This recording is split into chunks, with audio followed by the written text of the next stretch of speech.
Привет. Знаете, у меня в голове давненько назревала одна тема, которой стоит уделить внимание. Потому что ей практически этого внимания не уделяют. Касается она общественных проблем, связанных с восприятием. И для иллюстрации я решил взять вот это чудесное высказывание Стаса Давыдова о моем ролике. Я не осилил. 40 с хреном минут самолюбования анимешника я смотреть не готов. Со съемками запарились, а тему выбрали для аудитории одноклассников. Камонище, на пороге 2017-го говорить о том, что на самом деле это не компьютерные игры вызывают агрессию, это как считать, что Apple производит самые современные мобильные устройства. И нет, претензии совершенно не касаются того, что Стас не осилил 40 с хреном минут самолюбования анимешника. Почему анимешника, кстати, для меня загадка, но тем не менее. Речь не пойдет о клиповом мышлении, поскольку глупо предъявлять претензии касательно каких бы то ни было устойчивых объемов внимания человеку, который ведет 5-минутное шоу, где обозреваются 20-секундные смешнявочки.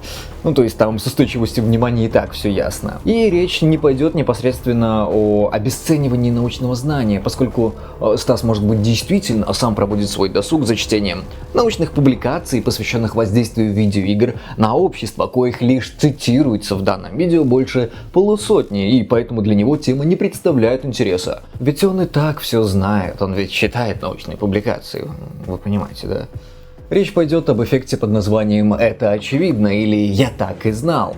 Суть его заключается в том, что когда мы сообщаем человеку результаты каких-нибудь научных исследований, человек говорит что-то вроде «и это надо было изучать? Это ведь и так очевидно, зачем надо было тратить на это ресурсы?»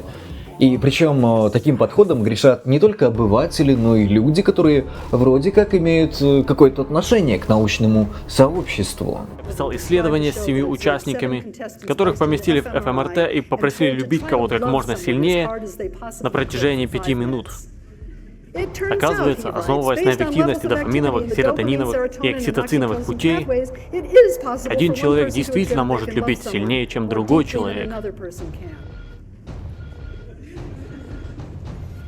Здесь есть те, кто этого не знал? Да, кому-то это не очевидно. Особенно забавно подобные претензии выглядят, если немножко знать исторический контекст. Ведь эта мадам сама психолог, Кэрол Теврис. И, видимо, она забыла, что буквально в прошлом веке к психологам предъявляли абсолютно те же претензии, что она предъявляет сейчас. Касательно того, что психологи занимаются изучением каких-то очевидных всем банальностей, причем очевидных на бытовом уровне. Остроумно вот эту вот проблему в свое время проиллюстрировал один социолог, имя которого я, к сожалению, забыл, но я оставлю его где-нибудь вот здесь. В общем, этот социолог описал результаты одного исследования, посвященного солдатам Второй мировой войны. Среди результатов он указал, например, то, что уроженцы юга США лучше переносили жаркий климат, нежели выходцы из северных штатов.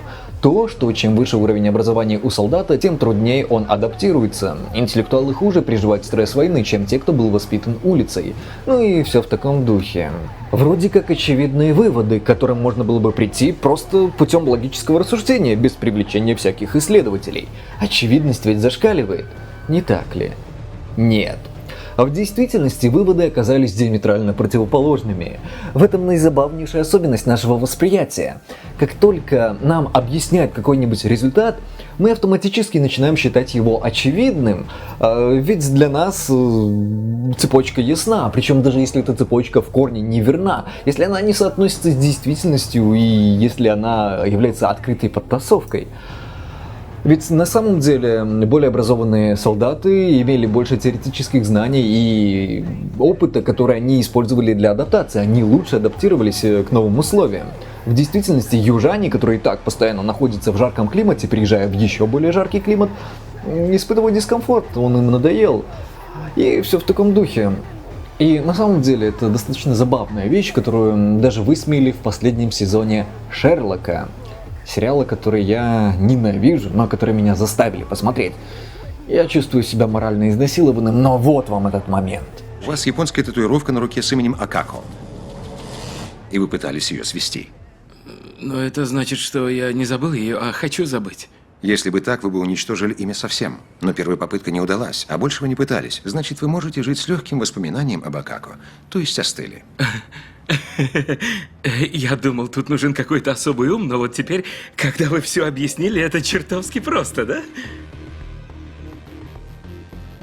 Самое забавное, то что подобная общеизвестная очевидность работает даже тогда, когда мы даем людям буквально противоположные выводы почти подряд. Например, исследования, в которых студентов просят согласиться или, напротив, не согласиться с афоризмами и поговорками вроде «старую собаку новым трюкам не научишь», «не говори гоп, пока не припрыгнешь», «век живи, век учись», «предупрежден, значит вооружен», показывают наизабавнейшие результаты. Ведь одни и те же люди соглашаются с диаметрально противоположными по смыслу поговорками. Очевидно, едва ли. Но из-за нашей рационализации мы становимся более уязвимы. Это объяснение задним числом, эффект «я так и знал» после того, как результат нам уже известен, носит название ошибки Хинсайда, и на самом деле это достаточно серьезная проблема. Ведь она не только обесценивает многолетние научные исследования, превращая их в какие-то житейские банальности, она ведет к тому, что мы становимся более склонны завышать собственные интеллектуальные способности и наш уровень знаний. Мы становимся излишне самонадеянны, причем в областях, в которых мы совершенно некомпетентны. Кроме того, эта ошибка восприятия может привести к тому, что мы будем более склонны винить тех, кто сделал неправильный выбор, чем хвалить тех, кто сделал правильный. Ведь задним числом все мы герои, и для нас все очевидно. До середины 19 века очевидная эффективность кровопускания была понятна всем на бытовом уровне, и она угробила немало людей, пока эту эффективность не решили проверить в рандомизируемом эксперименте. И сейчас для всех современных врачей очевидно, что кровопускание – это мракобесие. Не стоит обманывать себя и считать, что мы знаем больше, руководствуясь лишь нашей логикой, чем на самом деле. Стоит отдавать себе отчет в том, что то, что сейчас является для нас очевидным, буквально 5 минут назад было для нас загадкой.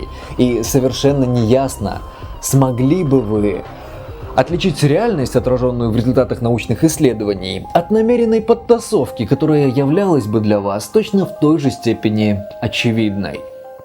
Всегда критично относитесь к своим убеждениям. И очевидно, что сейчас я скажу «пока».